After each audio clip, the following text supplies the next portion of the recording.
दोस्तों, हिंदुस्तानियों ने लगभग 250 साल तक अंग्रेजों की गुलामी और अमानवीय जुल्मों को सहा है और अंग्रेजों के अत्याचार से लगातार लड़ते हुए ना जाने कितने बच्चे, बूढ़े और युवाओं ने अपनी जान की कुर्बानी दी है। तब जाकर कहीं हम आज आजाद देश में सांस ले रहे हैं और आजादी के 75 साल पूरे होने पर देश में अमृत महोत्सव मनाया जाता है। लेकिन अंग्रेज हमेशा से भारत में नहीं थे। तब वो मीलों का सफर तय करके भारत आए थे, तब यहाँ पर मुगलों का राज था और अगर मुगल ना चाहते तो भारत में अंग्रेज प्रवेश तक नहीं कर सकते थे, क्योंकि जहां पर एक तरफ भारत में मुगलों का शक्तिशाली साम्राज्य था तो वहीं दूसरी तरफ मातृभूमि पर मर मिटने वाले मराठा साम्राज्य कई सारे सम्राटों ने जन्म लिया था। ऐसे में अंग्रेजों को भारत में राज करने के लिए एड़ी चोटी का जोर लगाना पड़ता। लेकिन धीरे धीरे अंग्रेजों ने हिंदुस्तान पर अपना वर्चस्व इतना बढ़ा लिया कि उन्होंने पूरे मुगल साम्राज्य को ही खत्म कर दिया। लेकिन इतिहास में यह सवाल आता है कि मुगलों के उस शक्तिशाली साम्राज्य को अंग्रेजों ने आखिर कैसे खत्म किया। आज की इस वीडियो में हम आपको उन्हीं तथ्यों पर कुछ चर्चा करने वाले हैं। तो इसी के साथ चलिए हम शुरू करते हैं इतिहास के एक और नए अध्याय को।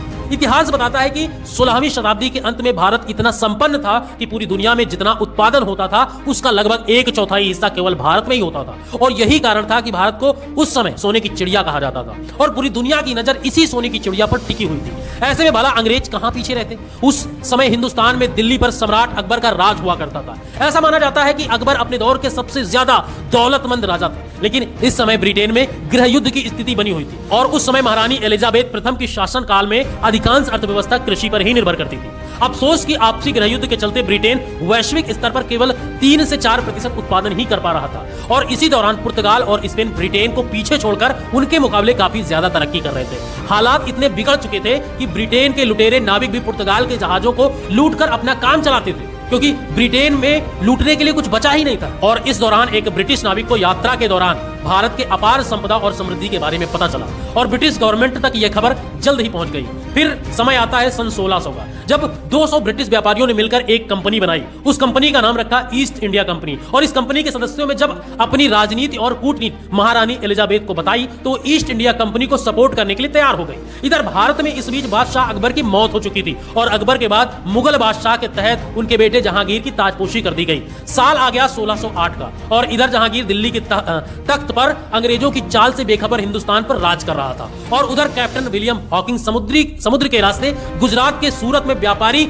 जहाज के साथ प्रवेश कर चुके थे और बस उनके आगमन के साथ ही भारत पर ऐसी साया मंडराने लगी जिसने भारत को ऐसा काला इतिहास दिया कि सृष्टि के अंत तक भी उसे नहीं भुलाया जा सकता। अंग्रेजों ने भारत में आते ही ईस्ट इंडिया कंपनी स्थापित करने की घोषणा कर दी और अपने इसी प्रस्ताव के साथ काफी बेशकीमती उपहार को लेकर कप्तान विलियम हॉकिंस अपने कुछ साथियों के साथ जहांगीर के दरबार में पहुंच गए। बादशाह जहांगीर उस समय डच और पुर्तगालियों के दबाव में चलते थे। इस प्रस्ताव को ठुकरा देते हैं और अंग्रेज भी कहां पीछे रहने वाले थे। वो लगातार इस व्यापारिक समझौते के साथ नए प्रॉफिटेबल डील्स जोड़ते हुए जहांगीर के पास बार बार जाते और अंततः कुछ समय बाद जहांगीर ने इस प्रस्ताव पर हस्ताक्षर कर दिया। अंग्रेजों को व्यापार करने की मंजूरी दे दी और यह मंजूरी मिलते ही अंग्रेजों ने पटना, सूरत, मुंबई, चेन्नई में अपनी फैक्ट्री को स्थापित करके व्यापार करना शुरू कर दिया। शुरुआत में तो कंपनी ने यहाँ के लोगों को रोजगार दिया, बदले में उन्हें अच्छी तनख्वाह दी, इसलिए काफी भारतीय इससे प्रभावित भी हुए। काफी हिंदुस्तानी व्यापारी भी इनके फैक्ट्रियों से जुड़ गए, लेकिन ज्यादा दिनों तक नहीं। पूरे इंडिया में ईस्ट इंडिया कंपनी का व्यापार बढ़ता ही चला जा रहा था।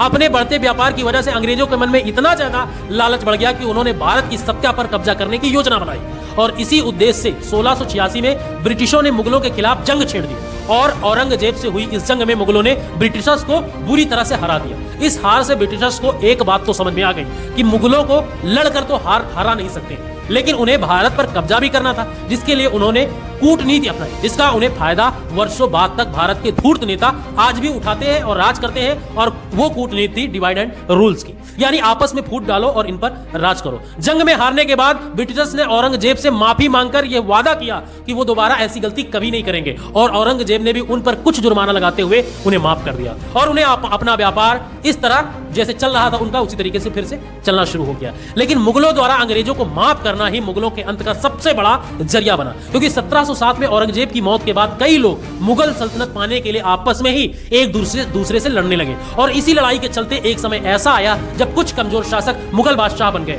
जो कि मुगल सल्तनत को व्यवस्थित ढंग से चला ही नहीं पाए। ये अनुभवहीन मुगल बादशाह रोज नए नियम बनाते, उन्हें बदलते रहते और उनके इसी तरह के बेवकूफियों के चलते अंग्रेजों को मौका मिल गया अपनी चाल चलने करने का। दरअसल 1717 में मुगल बादशाह ने अंग्रेजों को एक फरमान जारी किया जिसमें उन्होंने बहुत छोटी सी रकम सालाना फीस के रूप में देकर बिना किसी लगान या कर के व्यापार करने की इजाजत मिल गई। और इसी दौरान पर्शिया के राजा ने मौका देखकर भारत पर आक्रमण बोल दिया। अब ऐसे में मुगल शासक अपनी सत्ता के नशे में इतने खोए हुए थे कि उन्हें अचानक हुए आक्रमण के बारे में पता ही नहीं चला और पर्शियन आर्मी दिल्ली तक पहुंच गई और दिल्ली की गद्दी मुगलों के हाथ से लगभग छूट ही गई थी। इस स्थिति को पूरी तरह से बिगड़ते हुए देख मुगल बादशाह ने तकरीबन 2 करोड़ रुपए, जी हां, उस वक्त के 2 करोड़ रुपए और बेशकीमती हीरे मोती देकर दिल्ली को बचाया। इतनी बड़ी लूट के बाद मुगल पूरी तरह से कमजोर पड़ चुके थे। अंग्रेजों की साजिश भी उन्हें कुछ कुछ समझ में आने लगी थी और उनका साम्राज्य भी। अंग्रेज भारत पर लगातार कब्जा करने की अलग अलग रणनीति बनाते जा रहे थे। इसके पहले चरण में उन्होंने बंगाल के नवाब सिराजुद्दौला को तख्त से हटाने के लिए जंग छेड़ दी और साथ ही साथ अंग्रेजों ने वहां के हिंदुओं और मुसलमानों में आपसी फूट डालकर डिवाइड एंड रूल की कूटनीति लागू की, जिसे संभालने में नवाब सिराजुद्दौला नाकामयाब रहे और नतीजा अंग्रेजों के लिए फायदेमंद रहा। प्लासी के युद्ध में सिराजुद्दौला को हराने के बाद अंग्रेजों ने सिराजुद्दौला के सेनापति को अपने साथ मिला लिया और उसे बंगाल का नवाब बना दिया।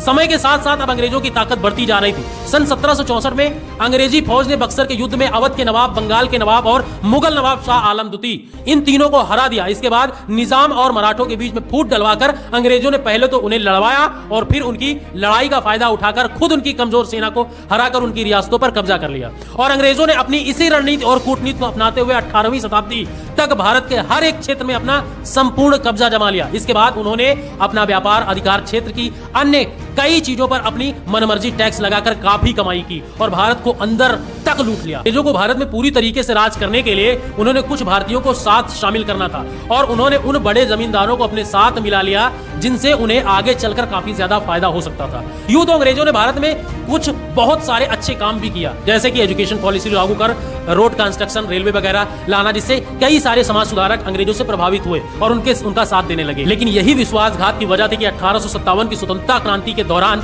कई बड़े जमींदार और समाज सुधारक अंग्रेजों के साथ हो गए थे, जिसकी वजह से आगे चलकर अंग्रेजों को भारत पर जीत हासिल करने में मदद मिली। भारत पर जीत के साथ ही मुगल सल्तनत के आखिरी बादशाह बहादुर शाह जफर को अंग्रेजों ने अपना बंदी बनाकर रंगून की जेल में भेज दिया और उनके बेटे और खानदान के लोगों को मौत के घाट उतार दिया और पूरे भारत को अपना गुलाम बना लिया। दोस्तों, ये थी वो दुख भरी दास्तां जहां पर मुगलों की एक गलती और निजी स्वार्थ की भावना ने अंग्रेजों को भारत में पांव पसारने का मौका दिया और उनकी इसी गलती का खामियाजा हिंदुस्तानियों की कई पीढ़ियों को भुगतना पड़ा। वैसे आपके नजरिए से अंग्रेजों के आगमन के लिए मुगल साम्राज्य जिम्मेदार है या नहीं, नीचे कमेंट करके अपनी राय हमें जरूर बताएं। और इस वीडियो से अगर आपको थोड़ा भी सीखने को कुछ भी मिला हो तो प्लीज वीडियो को लाइक करके चैनल को सब्सक्राइब कर लेना और फेसबुक पर देख रहे हैं तो हमारे पेज को जरूर फॉलो कर लेना। मिलते हैं नई किसी कहानी के साथ, किसी नई ऐतिहासिक घटना के साथ। तब तक के लिए जय हिंद, जय भारत।